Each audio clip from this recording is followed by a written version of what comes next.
밤에 듣는 조선야담.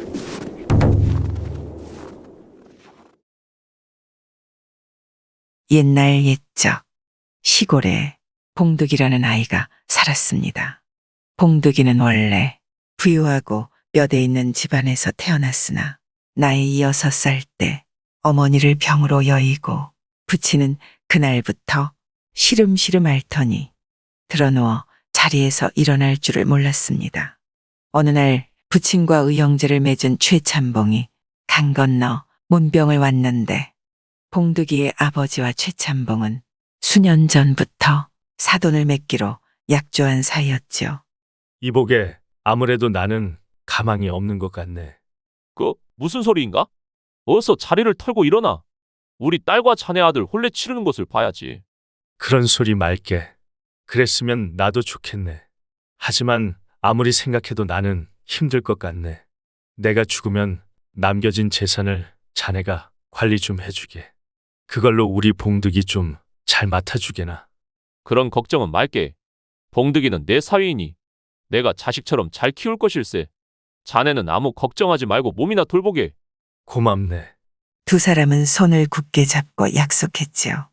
그리고 한 달이 채 지나지 않아 봉득의 아버지는 이승을 하직하고 말았고 봉득이는 최참봉네 집으로 들어가 살게 되었습니다.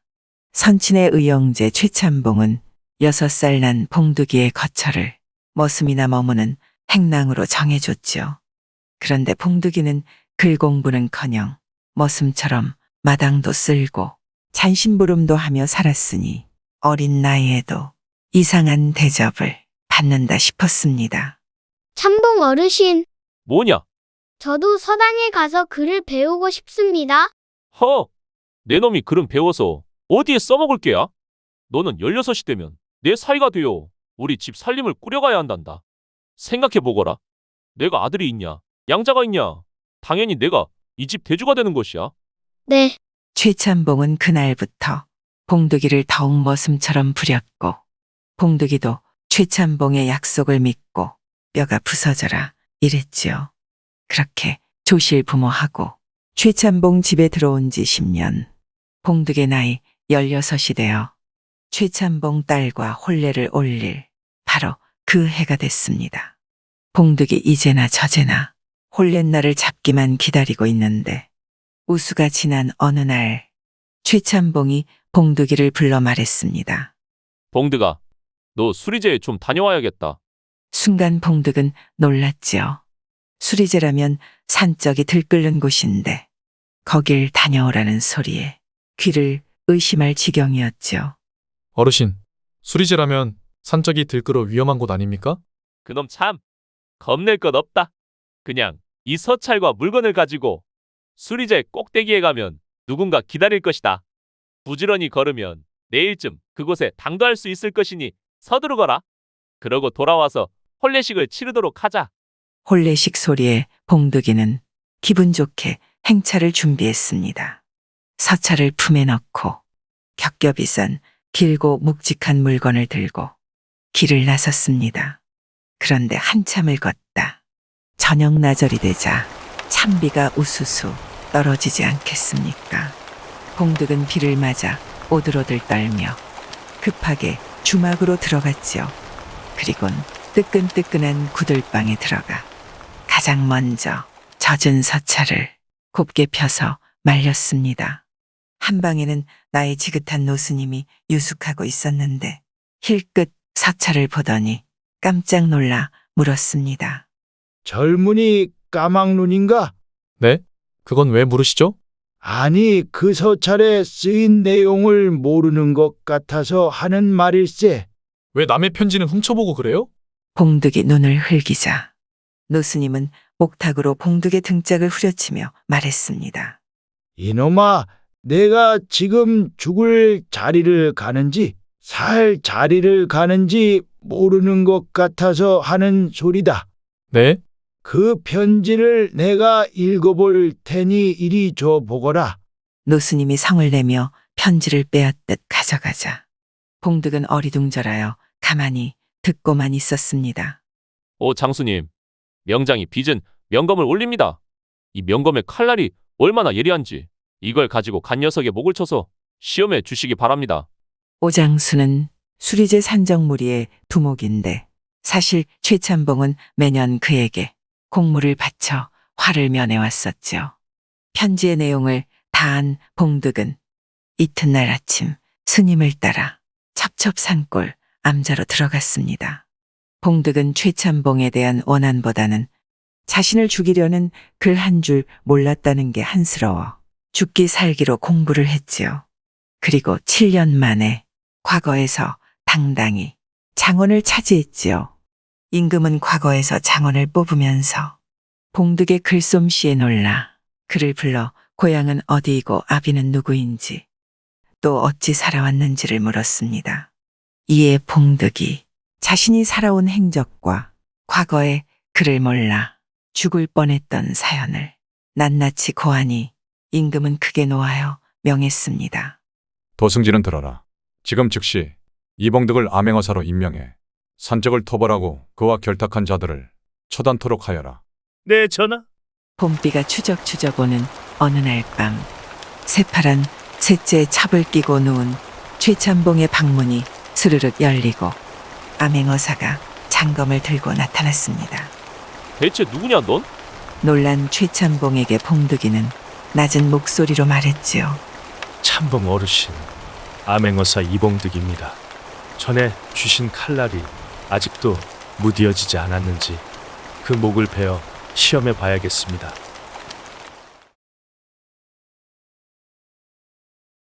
훅훅 따라오르는 지열 속에 땀방울을 비오듯 쏟으며 콩밭을 매는 돌쇠는 연방 한숨을 토했지요. 이놈의 일은 끝이 없으니 돌쇠는 6월 땡볕에 밭을 매다 점심을 먹고 다시 들로 일하러 가는 길에 서당 앞을 지나게 됐습니다. 산들바람이 부는 서당 마루에서 학동들이 글을 읽고 있었지요. 나도 단 하루만이라도 저 학동들처럼 신선 노름을 해봤으면 지금 죽어도 원이 없겠네.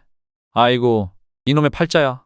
훈장님의 선창에 합창하듯 학동들이 따라 읊는 소리는 숲속의 산새들 울음소리보다 낭낭했습니다. 저녁을 먹고 방에 벌러덩 누워 연초를 피워 물고 있는 돌쇠에게 주인집 도령이 찾아왔습니다.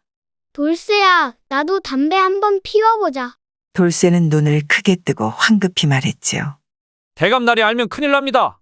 내 이르지 않을 테니 한번 줘보아라. 아이고 정말 큰일 날 일입니다. 도령은 안 된다는 돌쇠의 말에도 아랑곳하지 않고 곰방대를 빼앗아 두어 모금 빨다가 콜록콜록했지요. 그러다가 도령이 이번엔 돌쇠를 따라 복로방에 가겠다고 떼를 쓰니 돌쇠는 마지못해 구경이나 한번 시켜주겠다며 도령을 데리고 복로방으로 갔습니다. 도령은 복로방 뒷전에 앉아 머슴들이 킬킬거리며 골패하는 걸 구경하다가 탁배기도 한 잔 얻어 마시고 돌쇠와 함께 집으로 돌아왔지요. 도련님은 돌쇠 방에 앉아 방구들이 꺼져라 한숨을 내쉬며 말했습니다. 돌쇠야, 내 팔자가 부럽다. 어린 사람의 말에 기가 막힌 돌쇠가 한참 만에 내뱉듯 중얼거렸지요. 도련님 지금 나를 놀리는 거예요? 이튿날 아침 대감이 돌쇠와 도령을 불렀습니다. 오늘부터는 둘이 자리를 바꿔라. 두 사람이 영문도 모른 채 멀뚱하게 서 있는데 대감은 단호하게 호령했지요. 오늘부터 돌쇠는 서당에 가고 너는 들에 나가 콩밭을 매렸다. 알고 보니 지난밤 돌쇠 방에서 돌쇠와 도령이 서로 신세 타령하는 걸 문 밖에서 대감이 몰래 들었던 것입니다. 둘은 신이 나서 서당으로 들로 내달았지요. 산들바람이 부는 시원한 서당 마루에서 하늘 천따지 천자문을 시작한 돌쇠는 마침내 신선 노름을 하는 것 같았습니다.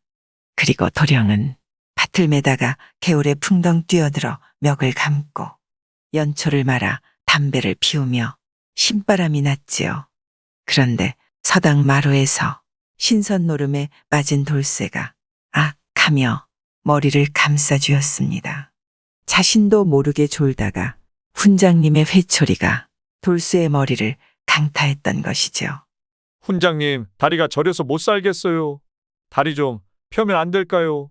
학동들이 까르르 웃고 훈장님의 회초리는 돌쇠의 허벅지에 시퍼런 줄을 만들었습니다.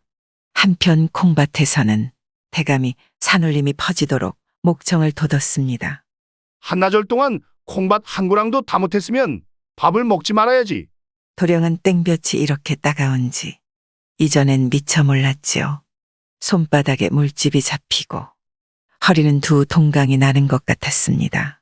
그날 밤 등잔불 아래서 숙제를 하는 돌쇠와 땡볕에 등허리 화상을 입어 물수건을 얹고 낑낑거리는 도령이나 둘 다 죽을 상이었지요. 안 되겠어. 내일부턴 제자리로 바꿔. 동시에 두 입에서 터져나온 말이었습니다. 옛날에 길을 잃은 한 나그네가 어느 농가에서 하룻밤을 묵게 되었습니다. 주인 내외는 나그네의 사정이 하도 딱해 보여서 비록 단칸방이지만 들어와 쉬게 하고 밥까지 대접했지요. 나그네는 어찌나 시장했던지 맞바람에 개눈 감추듯 한 그릇을 뚝딱 해치운 다음 미안한 표정을 지으며 밥을 더 달라고 했습니다. 농부의 아내가 밥을 더 가져다 주자 나그네는 그것도 단숨에 먹어 치우더니 그래도 양이 차지 않았는지 입맛을 쩝쩝 다시며 두리번거렸죠. 이것을 본 농부의 아내가 나그네가 밥을 더 먹을 건지 물었습니다. 더 하실래요? 하지만 나그네는 체면상 더 달라는 소리도 못하고 잠자리에 들었지요. 그런데 쓰고 있는 방이 하나뿐이어서 아랫목에는 농부의 아내가 눕고 가운데는 농부 그리고 나그네는 윗목에서 자게 되었습니다. 이때 나그네의 용모와 우람한 체격에 반한 농부의 아내가 은근히 수작을 부리기 시작했지요. 그녀는 살그머니 외양간으로 나가 소를 풀어놓은 뒤 방으로 들어와 남편을 재촉했습니다. 여보, 외양간에 도둑이 들었는지 이상한 소리가 나요. 어서 나가보세요. 농부가 아내의 말에 밖으로 뛰쳐나가자 재빨리 몸을 돌린 여자가 나그네에게 소곤거렸지요. 얼른 해요. 얼른. 나그네는 싱긋거리며 고갯짓을 하고 입을 열었습니다. 그 양반이 돌아올 텐데 해도 될까요? 어서 하라니까요. 괜찮을까요? 괜찮대도요. 그러니 빨리 해요. 나그네는 농부의 아내가 계속 다그치자 몸을 일으키더니 재빨리 부엌으로 달려나갔습니다. 밥 먹으러. 옛날에 한 재상이 나이가 많아 참찬의 자리에 오른 뒤에도 오랫동안 그 자리에 있었습니다. 원래 참찬은 나이 많은 사람이 맡는 한직이었지요. 어느 날 이 재상의 친구 한 사람이 찾아와서 이런저런 이야기를 나누다가 한참 만에 농담을 했습니다. 자네는 참찬 자리를 너무 오랫동안 혼자 차지하고 있어. 다른 사람이 오질 못하니 비난하는 소리가 들리더군. 웬만하면 물러나야지 왜 그렇게 오래 버티나? 아, 그런 소리가 들리다니. 이 자리가 워낙 한직이라 오래 있었던 것일세. 허나 그렇게 비난한다면 내 물러나야지. 이렇게 말하고 그 재상은 이튿날 사직서를 제출해 물러났지요. 그런데 뒤이어 그 쓴소리하던 친구가 참찬 자리에 오른 게 아니겠습니까? 얼마 후 앞서 참찬으로 있다가 물러난 재상이 지금 참찬으로 임명된 친구를 만나 물었습니다. 이 사람아, 내가 너무 오래 참찬 자리에 있어 비난하는 소리가 들린다고 했는데 도대체 그런 사람이 누구였는가? 알고나 싶어 그런다네. 그러자 새로 참찬 자리에 오른 친구가 대답했지요. 네, 이 나이가 되도록 온전한 직책 한 번 맡아보질 못해서 괴로웠다네. 그때 자네를 비난했다는 사람은 바로 나일세. 내가 이 자리에 오르고 싶어 그랬으니 미안하네. 두 사람은 마주보고 껄껄 웃었다 합니다. 어떤 바보가 결혼을 했습니다. 그렇지만 부부 생활에 대한 지식이 전혀 없었기에 장가든 지 한 달이 지나도록 아내와의 결합이 없었지요. 기다리다 못한 아내가 하루는 바보를 자신의 배에 오르게 하였지요. 그런데 어느 순간 바보가 아내에게 말했습니다. 여보, 나 갑자기 오줌이 마려. 오줌 좀 누구 와야겠어. 아내는 그 뜻을 알아차리고 바보에게 말했지요. 걱정 마시고 그냥 오줌을 누세요. 바보는 아내의 말에 순종했습니다. 그리고 10달 후에 아내가 딸을 낳았지요. 딸이 태어난 까닭을 전혀 알지 못하는 바보가 아내에게 물었습니다. 이 아이는 대체 어떻게 태어났지? 이 말에 아내는 기가 막혔지만 그 이유를 알기 쉽게 설명해 주었지요. 왜 그날 밤에 당신이 오줌을 누지 않았어요? 바보가 겨우 알아들은 듯 고개를 끄덕이다가 잠시 후 바보가 한숨을 쉬더니 아내를 탓하며 이렇게 말하는 것 아니겠습니까? 오줌을 넣어서 딸을 낳았다면, 똥을 넣었더라면 아들을 낳았을 텐데 왜 일찍이 말해주지 않은 거요? 구독과 좋아요와 함께 오늘도 좋은 날 되세요.